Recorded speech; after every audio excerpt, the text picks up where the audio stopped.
आशा करता हूं आप सब बहुत अच्छे होंगे। मेरा नाम है सिद्धांत अग्निहोत्री। स्टडी ग्लोस पे आपका बहुत बहुत स्वागत है। 11 और 12 अगस्त के करंट अफेयर्स पे हम बात करेंगे। तो सबसे पहले तो फॉरेन इन्वेस्टमेंट को लेकर क्या पॉलिसी है, लेकिन उससे पहले बताना चाहता हूं दोस्तों, हमारे इंडिपेंडेंस डे से लाइव है। अब आपको पता है कि हमने शानदार आंसर राइटिंग का कोर्स, यूपीएससी का कोर्स, ये सब हमने चालू किया है। जो लक्ष्य बैच है, 1 साल का 10,000 का कोर्स है। वो पर्सनैलिटी डेवलपमेंट, डार्क साइकोलॉजी, जितने भी कोर्सेज हैं 250-250, 300 रुपये के समय मिल रहा है। इंडिपेंडेंस डे सेल लाइव है, 15 अगस्त तक है। आज़ादी कूपन कोड यूज करें। तो पेपर 3 इकोनॉमी के लिए सुपर इंपॉर्टेंट है। सरकार ने बहुत सारे मेजर्स लिए हैं ताकि इंडस्ट्रियल एक्टिविटीज को बूस्ट किया जा सके और पूरे देश में इन्वेस्टमेंट को लाया जा सके। अब ये सब कौन देखता है? Department for promotion of industries and internal trade, DPIIT। तो ये बता रहे कि एक सपोर्टिव इकोसिस्टम डेवलप किया जाए ताकि इन्वेस्टमेंट खूब सारा आ सके। फॉरेन इन्वेस्टमेंट आएगा तो भाई जाहिर सी बात है, हमारा GDP बढ़ेगी, हमारा रोजगार बढ़ेगा, सब बढ़िया होगा। तो अब उसके लिए बेस्ट स्कीम कौन सी है? की इनिशिएटिव मेक इन इंडिया और स्टार्टअप इंडिया। अब इसमें प्रोग्राम्स हैं जिसमें देखिए डोमेस्टिक मैन्युफैक्चरिंग और इनोवेशन को इनकरेज किया जाएगा। स्टेप्स देखिए, मुझे लगता है कि शुरुआत में तो स्टार्टअप पे टैक्स ही नहीं ली है, बहुत ज्यादा टैक्स है स्टार्टअप्स पे। तो अगर ऐसा होगा तो फिर कमर टूट जाती है। तो ये सरकार को थोड़ा सा सोचना होगा, एक कंड्यूसिव एनवायरनमेंट जो है वो डेवलप किया जाए न्यू बिजनेस के लिए। वो तभी होगा जब टैक्स कम करें, आसानी से बिजनेस खुल जाए, दिक्कत ना हो, एंटरप्रेन्योरशिप को प्रमोट करें, ठीक है ना। PM गति शक्ति एक इनिशिएटिव है जो कि मल्टी मॉडल कनेक्टिविटी इंफ्रास्ट्रक्चर को प्रमोट करता है। अगेन इंडस्ट्रियल ग्रोथ और लॉजिस्टिक एफिशिएंसी के लिए बहुत इंपॉर्टेंट है। फिर एक नेशनल इंडस्ट्री कॉरिडोर प्रोग्राम है। वर्ल्ड क्लास इंडस्ट्रियल कॉरिडोर्स इसमें बनाए जाएंगे जिसमें स्मूथ ट्रेड और इन्वेस्टमेंट हो सके। कहां कहां पे? आंध्र प्रदेश, महाराष्ट्र, उत्तर प्रदेश, इन जगहों पे। PLI स्कीम जो काफी ज्यादा सक्सेसफुल हुई है, इसमें प्रोडक्ट लिंक इंसेंटिव, कोई पर्टिकुलर प्रोडक्ट जैसे इलेक्ट्रॉनिक्स बनाएंगे तो आपको बहुत सारे इंसेंटिव दिए जाएंगे। जब आपको जमीन दी जाएगी उसमें आपको कंसेशंस दिए जाएंगे ताकि प्रोडक्शन जो है वो बढ़े, ठीक है। ईज ऑफ डूइंग बिजनेस और कंप्लायंस रिडक्शन, सरकार ने कुछ स्टेप्स लिए हैं ताकि कंप्लायंस बर्डन को कम किया जा सके। 42,000 कंप्लायंसेज हैं, इनको एलिमिनेट किया है और 3800 प्रोविजन जो है इनको डीक्रिमिनलाइज किया है ताकि ईज ऑफ डूइंग बिजनेस जो है वो अच्छे से हो सके। NSWS, national single window system, एक वन स्टॉप प्लेटफॉर्म है बिजनेस के लिए ताकि आपको रेगुलेटरी अप्रूवल मिल सके, कोई दिक्कत ना हो।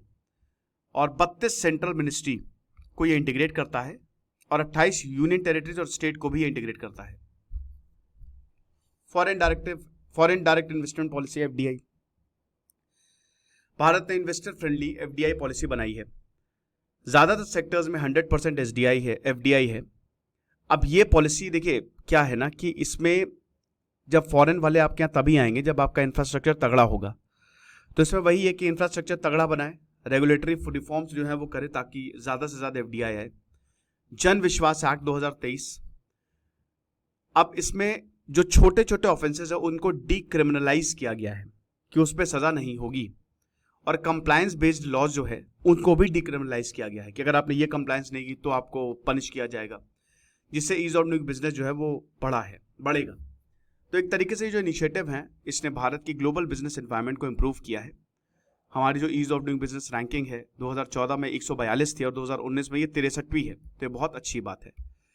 नीली क्रांति, ब्लू रेवोल्यूशन की बात करेंगे, पेपर 3 के लिए बहुत इंपॉर्टेंट है। जो मैं आपको यहाँ पे करंट अफेयर्स बता रहा हूँ वो एकदम आंसर राइटिंग पैटर्न पे है, तो आपको आंसर राइटिंग में बहुत ज्यादा फायदा होगा।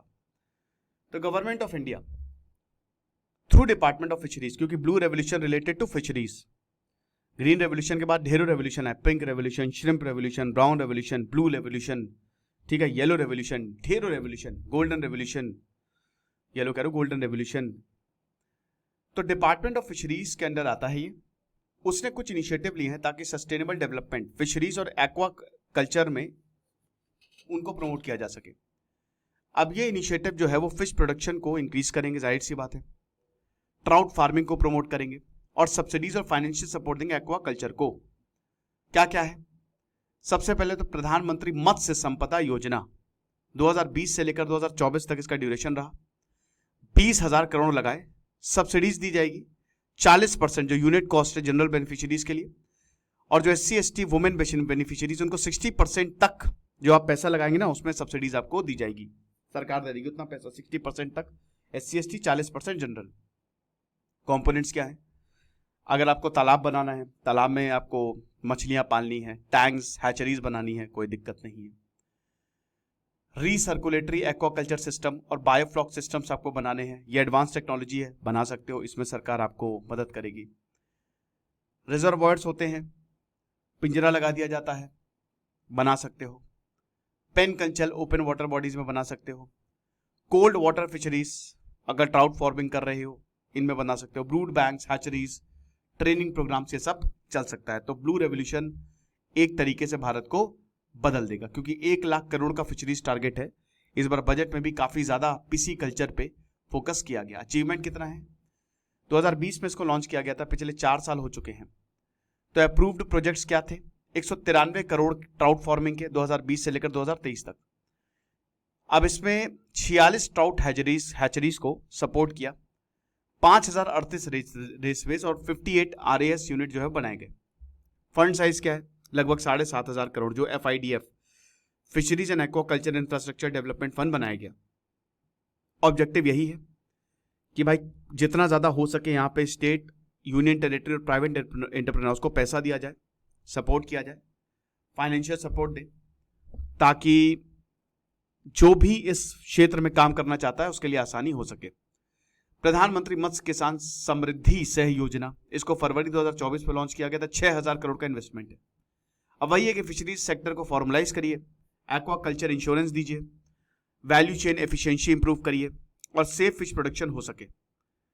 किसान क्रेडिट 2018 में इसको इंप्लीमेंट किया गया।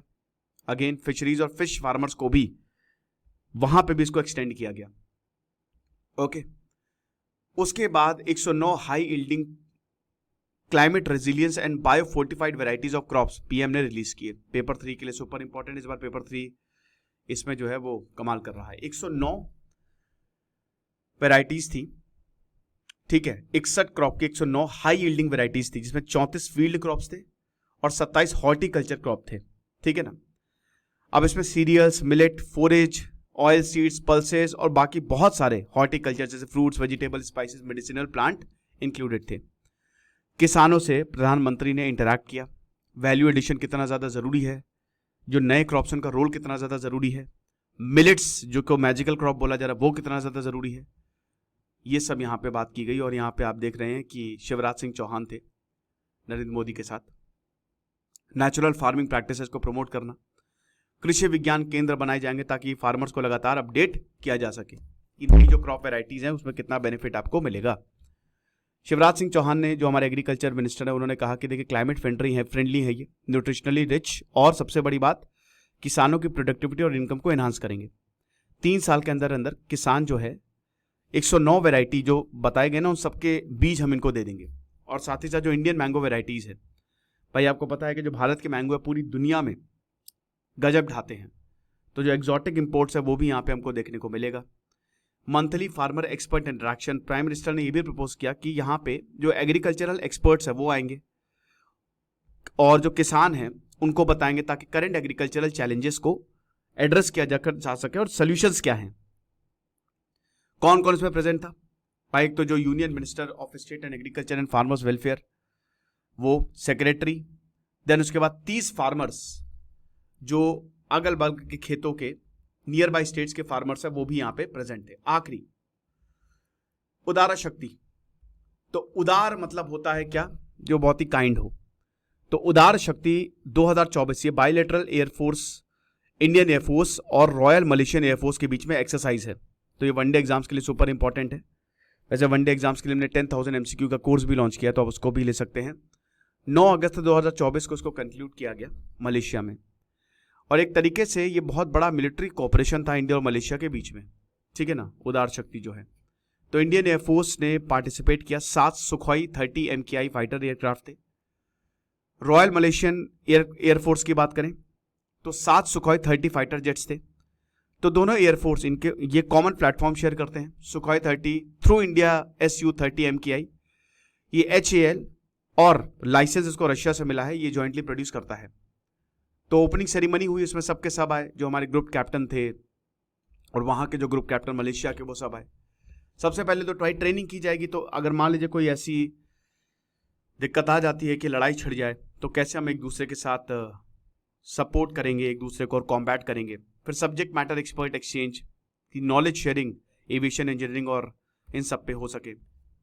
ऑब्जेक्टिव यही था कि सबसे पहले तो एयरक्राफ्ट को इवैल्यूएट करना था, क्या परफॉर्मेंस है, कैसे डिफरेंट सिचुएशन को हैंडल किया जा सकता है, टैक्टिकल एक्सचेंज की जो इन्हांस्ड कॉम्पैक्ट टैक्टिकल डिस्कशन है वो कैसे, और एक दूसरे के साथ इंटर ऑपरेबिलिटी, क्या हम एक दूसरे के साथ परफॉर्म कर पा रहे हैं, और बाकी जो इक्विपमेंट्स हैं वो किसके कितने बढ़िया हैं। तो बहुत ही इंपॉर्टेंट एक्सरसाइज है जो कि भारत को काफ़ी ज़्यादा मदद देगी। ये लेक्चर था। आज मेरी थोड़ी तबीयत सही नहीं है दोस्तों, पता नहीं क्या फैला है, वायरल है क्या है, लेकिन बहुत ज़्यादा इन्फेक्शन। आप भी थोड़ा सा अपना ध्यान रखिए। Thank you so much.